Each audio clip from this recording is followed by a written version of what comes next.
Nosso convidado é o senador Alessandro Vieira, que se encontra aqui nos nossos estúdios. Nós vamos dar aquele boa tarde a ele, para que ele possa trazer aí e conversar com os nossos ouvintes, com os nossos telespectadores, o que tem aí, que vem pela frente, os bastidores da política, as ações do seu mandato. Senador, satisfação mais uma vez recebê-lo aqui no nosso jornalismo. Muito boa tarde. Boa tarde, é um prazer estar aqui novamente na Xodó, sempre um trabalho muito bem feito, jornalismo independente. Bareta Filho, Eduardo e Ilma, um prazer estar com vocês. Prazer é todo nosso, senador, mais uma vez recebê-lo aqui no nosso jornalismo, a nossa bancada aqui desse jornal, né? Afinal de contas, a audiência é massacrante, né? Temos aí a participação de outras afiliadas, né? Espalhadas tanto na capital quanto no interior do estado, também através do nosso sistema RTV. A população irá poder acompanhar um pouco mais do seu trabalho, né? Que o senhor irá relatar aqui para nós. Senador, mais um ano se encerra, né? Do seu mandato, e a gente começa perguntando qual teria sido aí a sua avaliação para esse primeiro ano, para esse 2023 e as perspectivas para 2024. As perspectivas são positivas, né? 2023 foi um ano de transição entre um governo muito mais à direita, que era o governo Bolsonaro, para um governo mais progressista, que é o do Lula, na sua terceira oportunidade como presidente da República. Isso naturalmente gera uma certa demora para você ter o atendimento às demandas, porque tem uma mudança muito grande no começo. No primeiro ano de Bolsonaro foi a mesma coisa. Ele vinha substituindo ali e também teve uma certa morosidade para atender às demandas.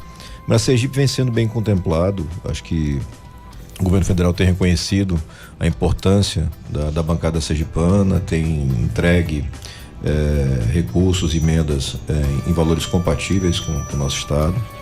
E ao mesmo tempo a gente trabalha num avançar daquilo que a gente já vinha fazendo nos primeiros 4 anos, né? Com mais experiência, com mais qualidade no trabalho, na minha visão, liderando a bancada sergipana hoje em Brasília. Eu sou coordenador da bancada. Isso tem permitido que a gente consiga fazer projetos, apresentar projetos mais estruturantes para o estado, para todo o estado. É uma marca que o nosso mandato vem deixando, de muita transparência, muita honestidade no trato do dinheiro público e atendimento dos 75 municípios. Isso vocês podem confirmar, e o cidadão pode confirmar, qualquer prefeito, qualquer ex-prefeito. Nunca se teve um pedido de troca de voto, nunca se teve um acerto, sempre se teve atendimento àquilo que mais precisa. E quando você vai avançando dessa forma, nas 3 faixas que um bom parlamentar deve atuar, que é a produção legislativa, a entrega de emendas e a fiscalização, a gente vê que temos bons resultados em todos esses aspectos.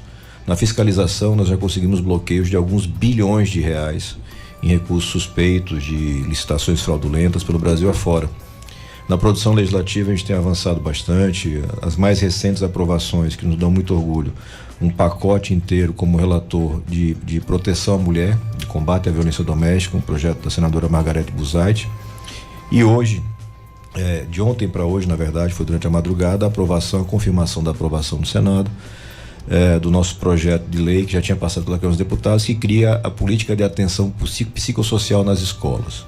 É fundamental integrar os vários eixos de atuação do governo para proteger crianças e adolescentes. Você tem uma bomba relógio claramente montada, você vê a violência crescente, você vê os casos de suicídio, infelizmente em crescimento também, é preciso cuidar desse aparato. Então são 2 amostras daquilo que a gente fez ao longo desses últimos tempos e que acredito que validam a nossa situação como senador da República. É isso aí. 12h22, Eduardo Carvalho. Eu tinha até notado a questão psicossocial, porque acompanhei, achei interessantíssimo o projeto. Sempre foi uma grande demanda, né? E deixava uma lacuna muito grande. Eu acho que ele chegou numa muitíssimo boa hora. O suicídio cresceu muito em todo canto, né? Nosso estado também, em todos os lugares. E esse trabalho, ele tem um teor muito importante, porque ele é psíquico e ele é social. E essa demanda, graças a Deus, começa assim, eu acho que novos capítulos, né, senador? Positivos. A compreensão, né, da gravidade do problema e de como você deve cuidar desse. A marca do que a gente tenta fazer no trabalho no Senado e na política sergipana e brasileira é justamente identificar os problemas e apresentar para esses problemas soluções técnicas que já foram testadas em outros lugares e correspondem àquilo que os cientistas, que os profissionais avaliam. Então, no caso da violência e do sofrimento de crianças e adolescentes, é muito claro que você tem que cuidar do ambiente escolar, mas não é só o aluno, você tem que cuidar dos professores, da equipe técnica da escola, e você tem que chegar nas famílias, porque normalmente é lá no berço familiar que está a raiz da violência. Então você tem essa obrigação do Estado, está na Constituição, E infelizmente muito daquilo que está no texto constitucional não é cumprido de verdade.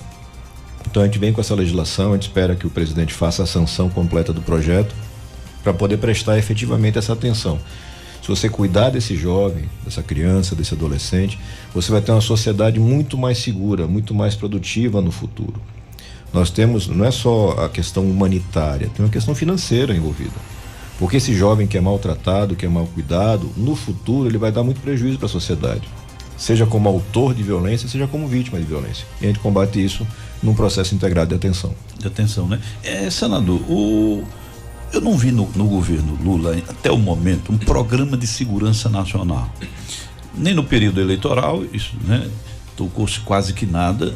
E a gente percebe que até o momento também isso não está construído. Ou seja, se ele tem, ele não foi passado ainda para a sociedade e a gente não consegue detectar. E uma das minhas preocupações é que o próprio ministro da Justiça, a gente também vê que a gente não consegue entender. Você é colocado agora como ministro, agora há uma tendência de chegar ao STF.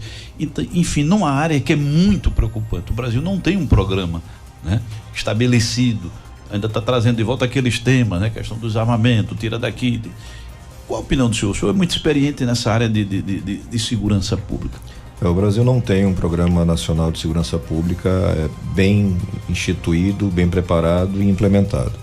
A gente tem alguns avanços ao longo desse ano, né? Você teve uma retomada de um programa antigo, o Sistema Único de Segurança Pública, e você tem um avanço em iniciativas que não são desse governo, que já vem de outros governos, mas que estão caminhando, a gente tem que reconhecer isso, no combate às estruturas criminosas organizadas pelo lado do financiamento, da lavagem de dinheiro. Isso é muito importante. Mas eu fiz um comentário no Senado e assim, acaba que meu jeito às vezes tem alguns que se melindram, né, que se ofendem, mas tem que falar a verdade. Lavagem de dinheiro não é feita só pelo traficante na boca de fumo, não. Normalmente o mesmo esquema de lavagem de dinheiro atende o corrupto. E aí quando você vê a turma que governa o Rio de Janeiro chegando lá dizendo que precisa de um aparato para combate ao crime organizado e lavagem de dinheiro, a minha pergunta sempre é, mas vai para combater todo mundo? Porque é para ser para todo mundo. O estado do Rio de Janeiro teve os últimos 5 ou 6 governadores presos. E o atual só está esperando a vez. Está com a ficha na mão. Infelizmente tem processos em andamento, investigações em andamento, que no Brasil se arrastam demais. A gente gostaria que fossem mais rápidos. Você não vai combater a violência na rua se você não combate a corrupção no gabinete. Porque a corrupção no gabinete, ela contamina as escolhas que o país faz. Ela enviesa, ela entorta, empena as escolhas que a gente faz. E o prejuízo é do cidadão comum. Então, o governo federal, eu fui perguntado sobre isso, por coincidência, na semana passada, pelo líder do governo, que é o senador Jacques Wagner da Bahia. O que eu achava dessa questão do ministério, separar ou não separar, o Ministério da Justiça e o Ministério da Segurança Pública, que foi uma promessa de campanha do hoje presidente Lula, mas que ele não cumpriu. Eu digo, olha, separar para ter estrutura e um trabalho bem feito, eu acho bom. Mas é importante que o governo tenha consciência de que ele vai abraçar a questão de verdade. Na hora que você tiver um Ministério da Segurança, reconhecidamente para o cidadão, o combate à violência vai passar a ser também uma obrigação da União. Quando a nossa Constituição Federal coloca isso muito mais nas costas dos estados e municípios. Eu acho que é uma mudança necessária. A gente tem avançado em apreensões de armas, em bloqueio de recursos de criminosos, em volume muito significativo, mas a gente está bem longe daquilo que um país sério precisa ter. Você tem organizações criminosas avançando pelo lado da violência armada, que é aquela que mais assusta, mas ao mesmo tempo as estruturas de corrupção continuam cada vez mais fortalecidas, e eu defendo que sem combater efetivamente a corrupção, os desvios de conduta dos mais altos gabinetes, você não consegue combater essa violência na rua, você enxuga gelo. 12h35. Senador Alessandro Vieira, você pode acompanhar e deve participar aqui, interagindo conosco através dos nossos portais de comunicação, o Ed Carlos Santos, o Júnior Santos, todos eles acompanhando aqui o nosso jornal. E ele pede aqui, olha, meu nome é Albino e gostaria que mandasse um abraço para o melhor senador de Sergipe. Parabéns pela audiência, o Albino aqui participando. Também aqui o Ed Carlos parabenizando o senador pelo seu trabalho, um homem sério e que não quer se juntar com esses políticos corruptos que não pensam no próximo. Então tá aí, por isso que votei nele, né? E coloca aqui um legalzinho, é o Ed Carlos, o povo participando, se somando aqui, né, nesta participação do senador Alessandro. Senador, Pra gente dar sequência aqui às nossas perguntas, como é que tá hoje a realidade do senador? Seu posicionamento diante desse governo Fábio Mitidieri, aqui em off, nós pontuamos aqui algumas qualidades, né, desse primeiro ano do governo Fábio Mitidieri, as perspectivas aí ao longo dos anos, mas hoje, qual a situação do senador? Posição, situação, se mantém na independência? O que é que a gente pode levar para os nossos ouvintes? Não, tem uma aliança firmada com o governador Fábio Mitidieri desde o segundo turno da eleição de 22, o segundo turno que foi vitorioso, e essa aliança permanece. Mas é uma aliança traçada com muita clareza, com muita transparência. Eu não tenho indicação de cargo no governo, não tenho interesse nisso, não acho que seja esse um caminho. Respeito quem faz, mas não tenho interesse.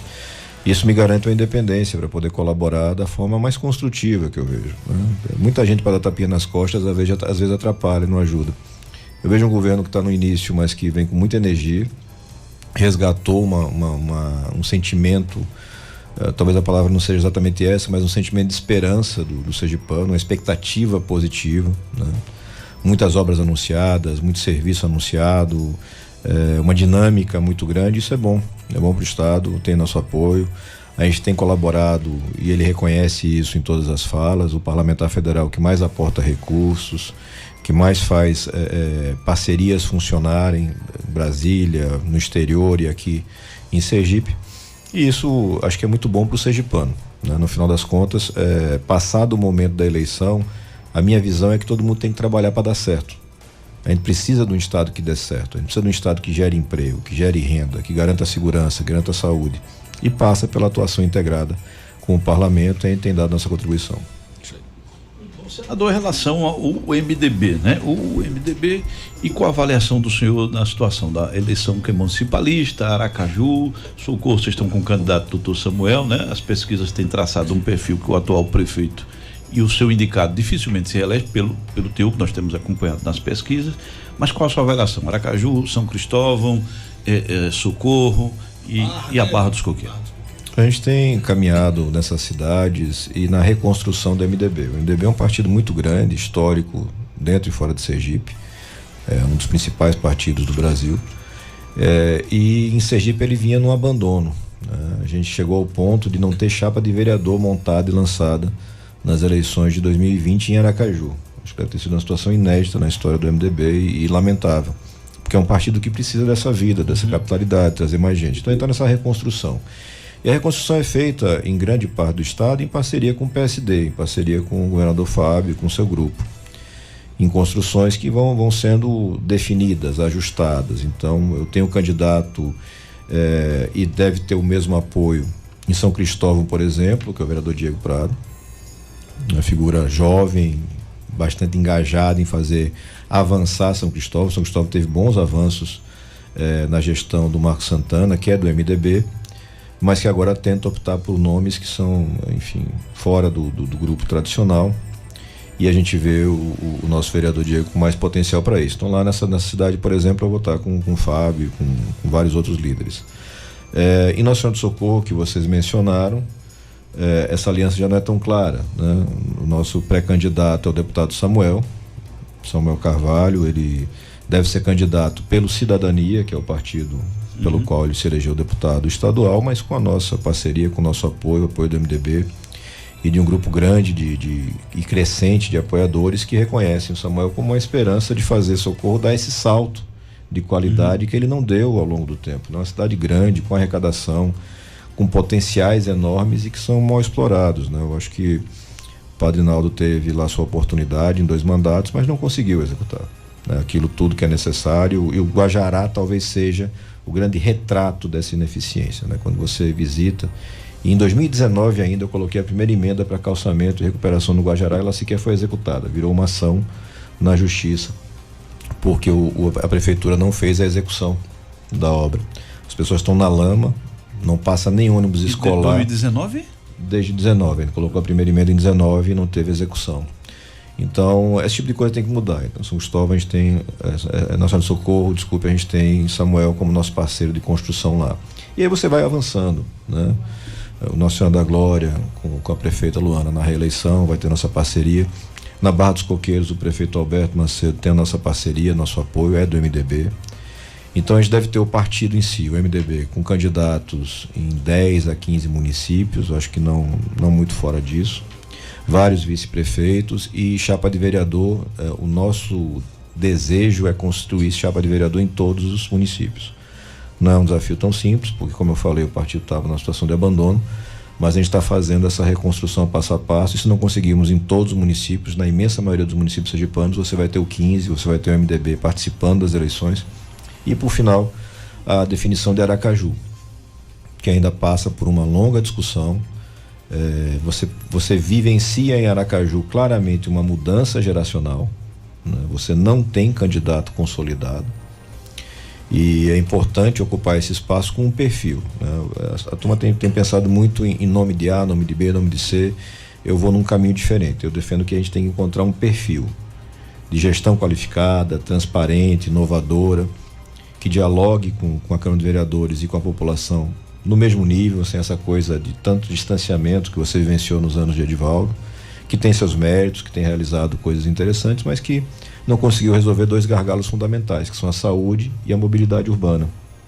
Uma cidade que não consegue ter mobilidade urbana é uma cidade que emprega menos, que tem menos qualidade de vida, e não faltou tempo, né, para fazer a solução, e não conseguiu chegar.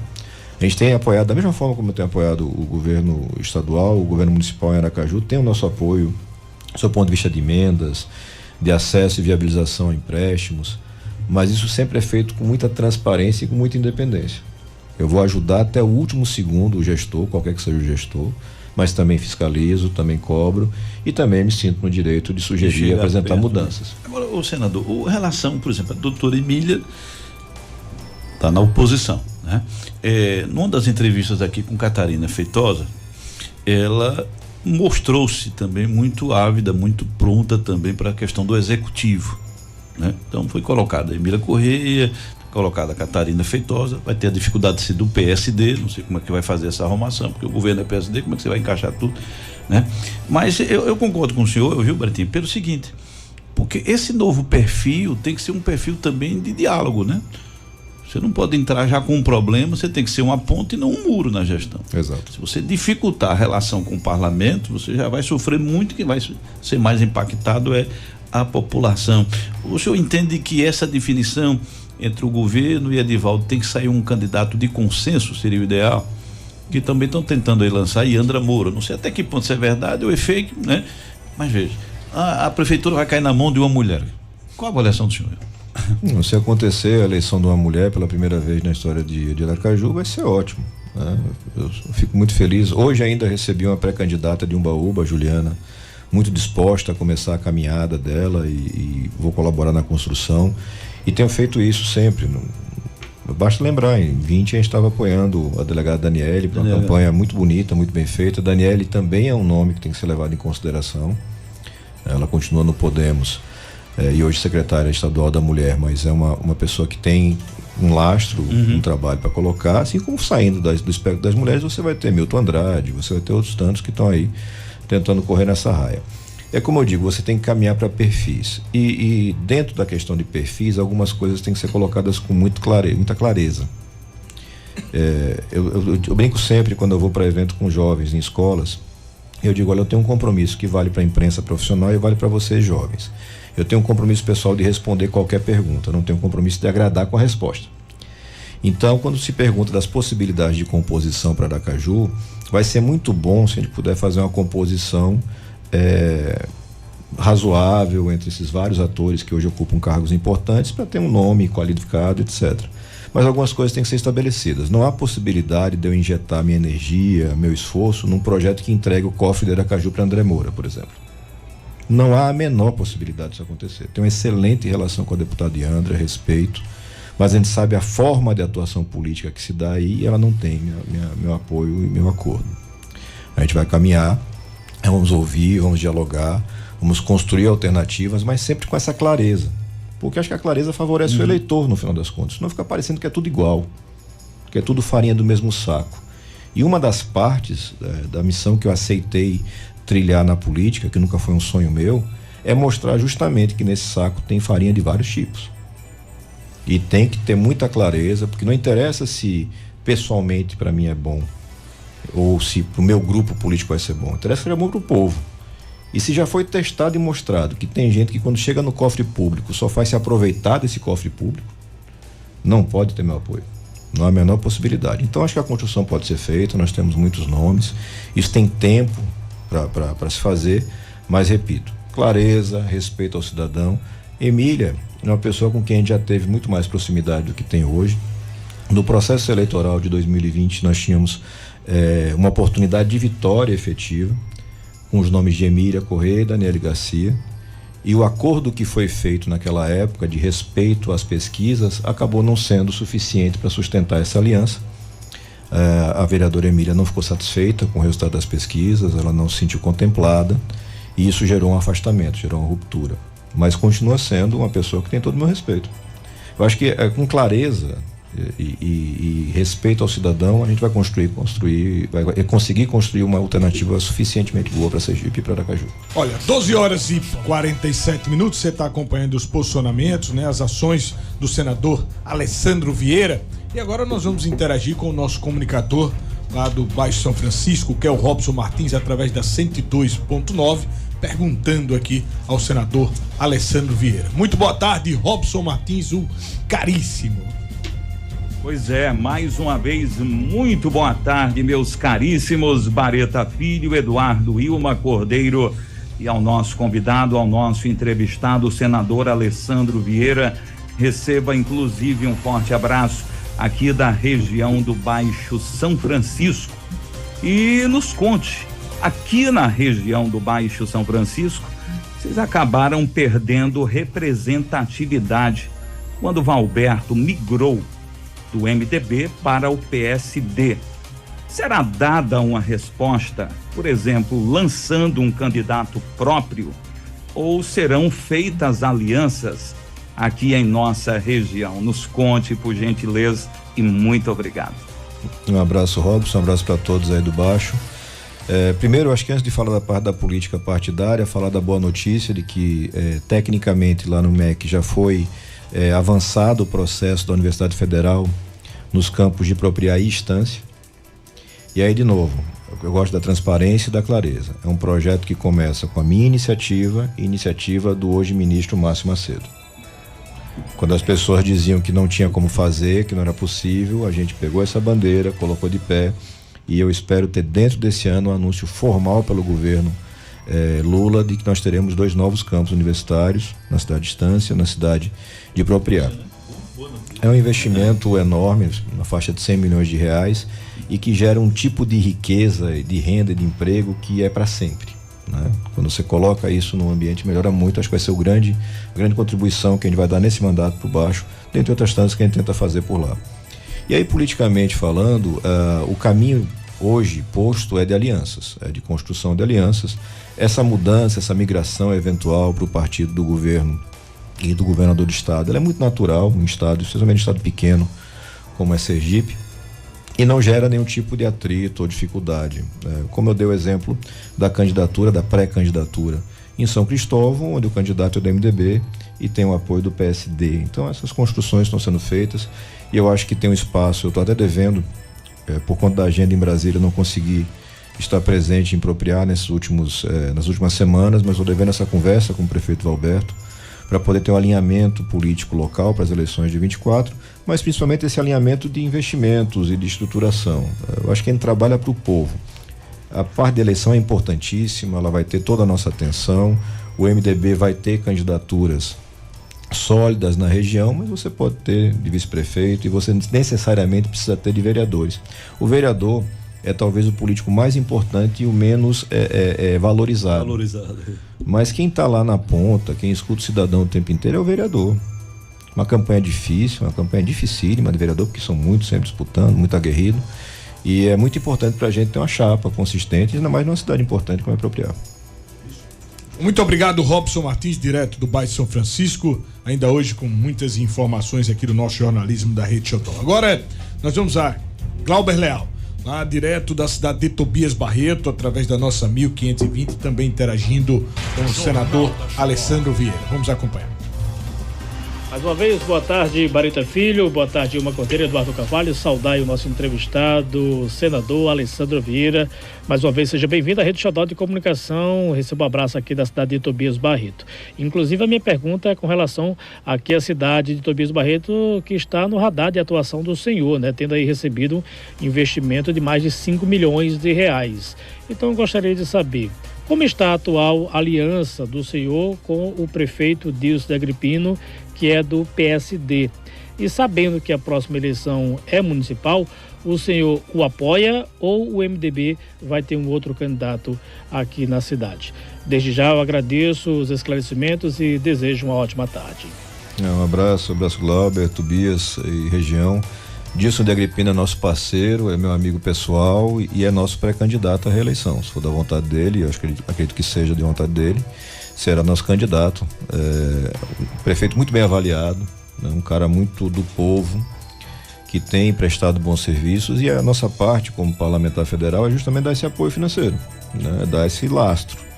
Então você não tem como aceitar que uma comunidade como Irmã Dulce, está falando lá de 500, 800 famílias, não tem acesso à água, né? Isso se alastra, e talvez seja uma outra grande realização do mandato que a gente espera ver concretizada, que é a questão do acesso à água, né?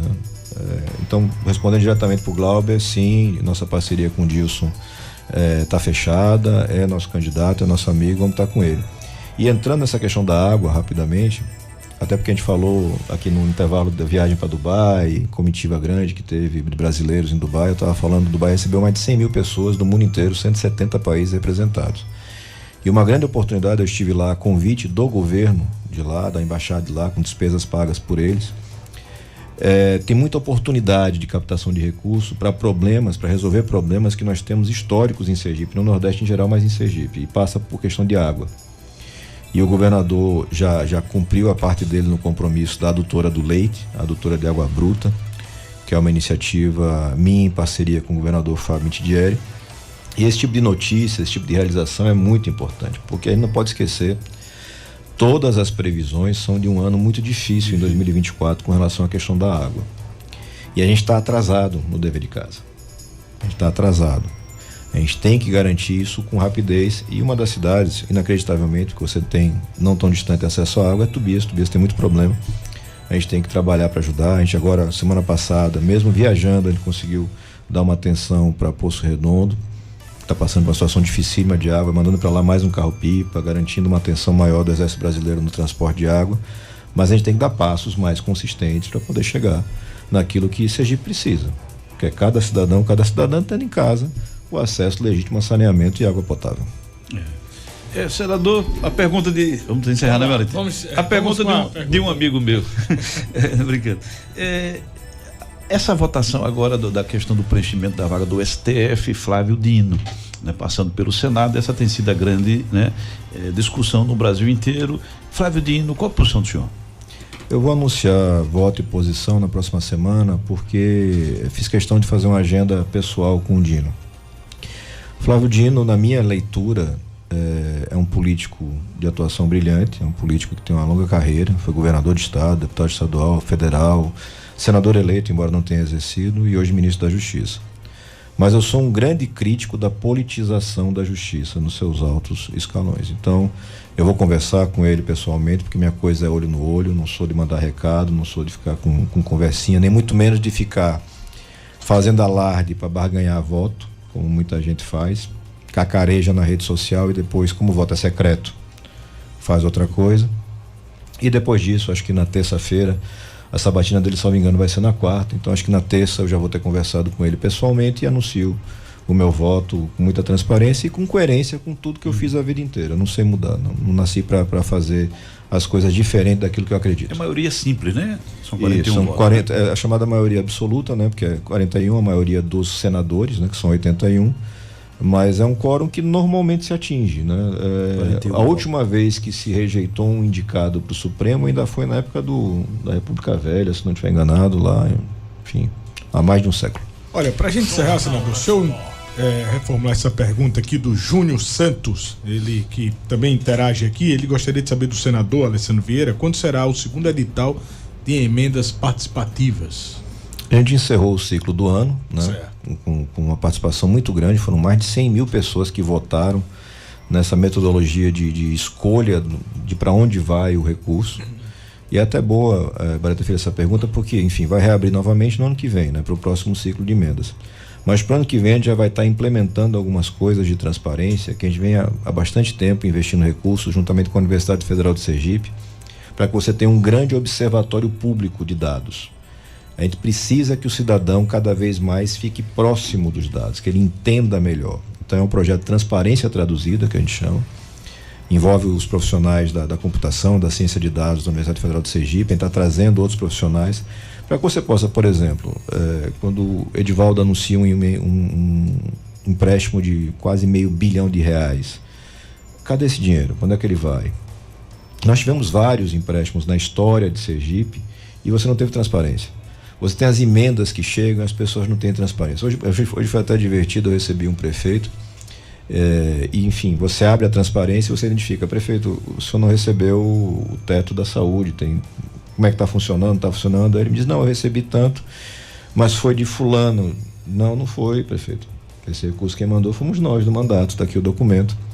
Então é muita gente que fala e não faz. Eu gosto de fazer, eu gosto de resolver o problema das pessoas e gosto de dar transparência para que você entenda. Então a gente tem essa coisa do edital de emendas, funciona muito bem, é um orgulho nosso, porque cada vez mais, quando a pessoa se inscreve, ela passa a prestar atenção. E você tem nos 75 municípios gente atendida, projetos atendidos, de alta qualidade, nunca teve problema, nunca teve dificuldade. E isso vai dando cada vez mais visão. A gente teve agora, nesse finalzinho de mês de novembro, um evento na Universidade também, na Universidade Federal de Sergipe, para que as pessoas participassem da parte de construção legislativa, que foi o Muda Cidades. 5 projetos, 5 sugestões de projetos de lei foram feitos pelos jovens ali, a faixa etária bem baixa. E isso tudo vai gerando esse pertencimento, esse entender, porque o político é só um funcionário do povo. Não é porque você está em Brasília botando um terno bonito que você é melhor que ninguém, você trabalha para o povo. E você tem a obrigação de dar essa explicação, de: olha, meu amigo, o dinheiro é tanto, então a bancada vai trazer esse ano, vai indicar esse ano mais ou menos R$300 milhões. Então, quando faltar água na sua cidade, quando não tem saúde, você tem que ter essa informação na sua cabeça para cobrar para o deputado que você votou, o senador que você votou. E cadê, meu amigo? Você fez o quê? Porque você tinha o dinheiro na mão. E aí, se for no meu caso, que tem a transparência total, eu vou poder mostrar: olha, amigo, eu mandei tanto. E a etapa de execução é essa. E o responsável é fulano. E essa cultura de entender e de cobrar vai melhorar o Brasil, vai melhorar Sergipe, vai melhorar as cidades. Acho que é um trabalho constante para fazer. A gente tem feito isso com muito esforço.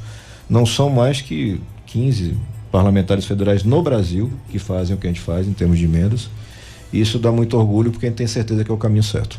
Olha, então a gente encerrar mais o Aparecido Santana, direto da capital do sertão. Também tem uma pergunta a fazer ao senador Alessandro Vieira. Vamos lá. Aparecido Santana, muito boa tarde. Está acompanhando aqui, né, a conexão lá de... Enquanto ele se apresenta aqui, né, tem o Araquém na prefeitura de Graco Cardoso, que parabeniza o senador. Prefeito Araquém, né, Ilma? Isso, pelo excelente trabalho que tem feito pelo estado e todos os municípios. Sempre. Graco é um município que tem a nossa atenção também. O prefeito tem se esforçado muito. Essa mudança da arrecadação de 22 para 23 prejudicou muito as prefeituras, mas hoje de novo a gente confirmou a atualização dos repasses, o nivelamento dos repasses, a correção daquilo que estava precarizando o serviço em várias prefeituras, e Graco tá no nosso leque de atenção e tem avançado bem, graças a Deus. É isso aí. Então o Aparecido já está ali pronto e preparado para realizar a sua pergunta e interagir com o senador Alessandro Vieira através da nossa 98.9. Aparecido, muito boa tarde, meu amigo. Uma excelente tarde para você, meu caro Bareta Filho, por Eduardo Ilma, para o senador Alessandro. A minha pergunta é sobre as emendas voltadas para essa região do sertão. O senador já falou um pouco aí sobre a questão dos recursos para a Doutora do Leite, um sonho desse povo sertanejo, que tem um dos grandes problemas, essa questão realmente do abastecimento de água, que o governador tem também buscado aí medidas para minimizar o sofrimento desse povo. Mas eu queria saber de um modo geral, senador, né, em relação às emendas para essa região, tem as emendas participativas que o senhor tem colocado para o Rock Sertão, que é um evento tradicional de rock que acontece em Glória, dentre outros recursos que o senhor também encaminhou aqui para a Prefeitura de Nossa Senhora da Glória. Queria que o senhor destacasse um pouco, né, desses recursos destinados aqui para a região do sertão. Nossa Senhora da Glória, primeiro um abraço, Aparecido, e um abraço para todo mundo do sertão. Nossa Senhora da Glória é uma cidade importantíssima, né? Uma cidade polo, como a gente diz. O desenvolvimento se irradia dali para o resto do sertão. Então você tem essa iniciativa da Doutora do Leite, que é muito importante. Para esse ano, nós firmamos um compromisso com a prefeita, com o seu irmão Serginho, que é secretário municipal, e com todo o agrupamento. Então serão 5 milhões de reais em emendas destinadas para Nossa Senhora da Glória. A gente vai ter a inauguração do campus de Nossa Senhora da Glória, o campus do Sertão, finalmente inaugurado. E uma série de iniciativas que são voltadas para a questão da saúde e a geração de emprego e renda. Acho que esse é o grande caminho. Desse contexto de viagens que a gente tem feito, captações, essa viagem agora em Dubai foi uma grande oportunidade. A viagem anterior a Washington, que teve a presença também do governador Fábio, foi muito importante. Eu acredito que tem um conjunto de anúncios e de coisas a fazer pelo sertão que vão permitir que o sertão seja efetivamente o que ele nasceu para ser, que é uma fonte de renda, um povo muito trabalhador, tem um potencial grande naquela terra. O que falta é a estrutura que o Estado tem a obrigação de dar e não dá. Então a questão da água deve ter um avanço muito grande no próximo ano, apesar das dificuldades que a seca vai trazer, com certeza. Mas as medidas que estão sendo adotadas vão facilitar esse atendimento. E Glória, o que a gente quer, e tenho certeza que vai acontecer, é acompanhar esse trabalho. A gente vai estar na parceria pela reeleição, pela pré-candidatura à reeleição da prefeita. Esse conjunto de emendas destinadas para que você possa ter uma grande ação de estruturação na cidade. A gente já vinha colaborando nesses 4 anos na segurança pública, na saúde, na educação, e agora dá um passo adiante. Acho que resolver esse gargalo, e você pode anotar agora, hoje você tem Nossa Senhora da Glória como um polo econômico importantíssimo por conta da questão do agro, especialmente do leite.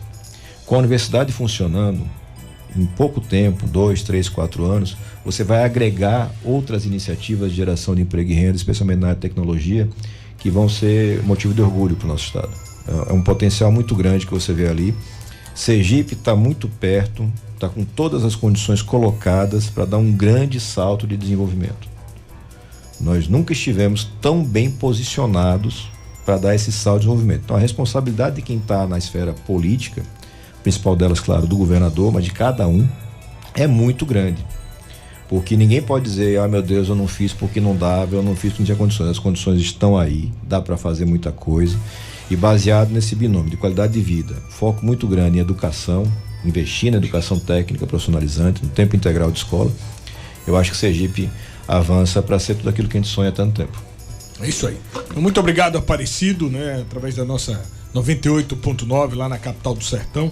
Acompanhou aí a fala do senador Alessandro Vieira. Agora 13h04, encerrando esse bate-papo, essa entrevista muito bacana com o senador Alessandro, que pôde apresentar suas propostas, os seus trabalhos, e claro, continua firme, autêntico, assim foi que ele se elegeu, dentro desta linha, e assim ele continua firme e forte. Senador, algo a mais queira acrescentar? Um abraço para todos, em particular, mandar um abraço, e até cada vez que eu falo contigo, vejo você, eu lembro do seu pai, para os profissionais da segurança pública de Sergipe. Nós tivemos um anúncio recente, um estudo do IPEA, reafirmando aquilo que a Secretaria já vinha falando. O Sergipe é um dos melhores casos de redução de homicídios do Brasil, e isso é fruto direto do esforço de cada profissional, de cada homem, de cada mulher que está lá na ponta da segurança pública. Então eu faço questão de fazer esse registro, essa homenagem.